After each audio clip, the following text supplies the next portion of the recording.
J'adore l'eau, nager, être seul au milieu de tout ce liquide, au calme, sans stress.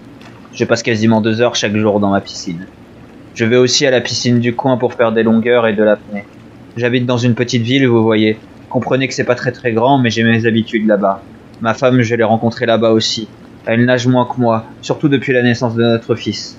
Mais elle continue parfois avec mon petit Timothée dans notre piscine. Je suis professeur dans un village. Des gamins sympas, très terre à terre. Il y a des têtes brûlées, bien sûr, dans le tas, mais ça va pour la plupart. Mon histoire a commencé le jour où mon fils est parti de la maison pour aller à la fac, dans une grande ville dont je tairai le nom pour plus de sécurité. Moi et ma femme sommes allés chez lui plusieurs fois. Pas très longtemps, il n'avait pas un appartement très grand. La ville était très vaste et nous nous y sommes promenés très souvent avec mon fils. J'avais remarqué qu'il y avait une assez grande piscine, mais pour ne pas embêter ma femme et mon fils, je n'avais rien dit. Un jour où nous étions chez lui, il a dû partir en précipitation pour un travail avec ses amis. Ma femme avait besoin de repos, donc elle a fait une sieste, mais moi j'étais bien réveillé. J'ai donc pris mes affaires de piscine que je prenais toujours avec moi au cas où, et suis allé à cette piscine beaucoup plus grande que je ne le pensais. Le bassin olympique était quasiment vide. Nous étions en semaine et les rares nageurs étaient des mordus comme moi. Après m'être échauffé, j'ai commencé à faire plusieurs longueurs.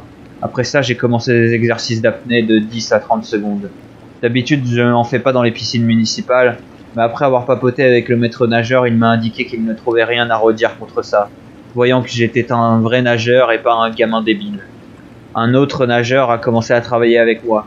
La piscine, c'est un endroit convivial. C'est de l'exercice continuel où on nage pour ne pas couler. Ça délie les langues. Après un rapide échauffement, donc, nous avons décidé de rester le plus longtemps possible sous l'eau. Un exercice assez simple, mais qui peut être dangereux si nous ne sommes pas accompagnés. La première fois, nous sommes restés 50 secondes en gros. Moi 51 et lui 48.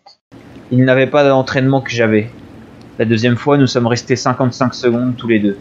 Après plusieurs essais, nous avons trouvé notre limite d'1 minute et 30 secondes. Nous avons donc commencé à nager dans l'eau en apnée. Après plusieurs longueurs, nous avons essayé de toucher le fond. C'est là que les choses ont pris une tournure très étrange. J'avais des lunettes de natation, quelque chose de sobre mais d'efficace. Lui par contre, n'en avait pas et devait avancer à l'aveugle. Le chlore n'étant pas très conseillé pour les yeux, surtout à forte dose. La première fois que nous avons nagé jusqu'au fond de la piscine, je l'ai trouvé éloigné. Je l'ai dit à mon camarade d'apnéiste, mais lui a déclaré avoir trouvé la profondeur tout à fait normale. La seconde fois a été la dernière. Quand j'ai touché le fond, il semblait si éloigné que j'ai eu peur de ne pas réussir à remonter. Une fois touché, je me suis retourné pour remonter et la piscine avait grandi. Tellement grandi. La surface qui brillait me paraissait si lointaine. J'ai commencé à paniquer. Je me suis retourné pour voir mon camarade et je l'ai vu continuer à nager vers le fond, aveugle à ce qu'il s'est passé devant lui. Et le fond continuait à s'éloigner. J'ai tenté de crier, mais ma bouche et mes poumons se sont remplis d'eau. J'ai paniqué et j'ai commencé à nager le plus vite possible vers la surface. Mais à cause de ma stupidité, il ne me restait plus beaucoup d'air dans les poumons. J'étais tellement paniqué que j'ai cru ma dernière heure arriver. J'ai levé les yeux et j'ai vu la surface. J'ai agité les bras, mais je n'avais plus d'air. Mes poumons pleins d'eau commençaient à brûler. Mes muscles aussi et mes côtes étaient douloureuses. J'ai finalement pris un dernier élan et j'ai sombré. Quand je me suis réveillé, j'étais au bord de la piscine. Le maître nageur me pratiquant les gestes de premier secours. J'ai craché de l'eau et j'ai vomi ma bile. J'étais complètement déboussolé. Je ne savais plus où j'étais ni comment je m'étais retrouvé là. J'ai pris des goulets d'air et j'ai demandé après un certain temps de repos où était l'autre. Mais personne ne se souvenait d'un autre nageur avec moi. J'ai pris mes affaires et je suis parti très vite de cette piscine.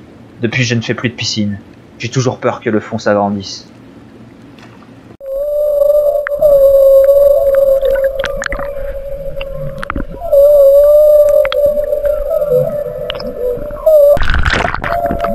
Et si vous tenez à votre vie, likez, partagez, commentez et rejoignez l'Armée Spectrale en vous abonnant.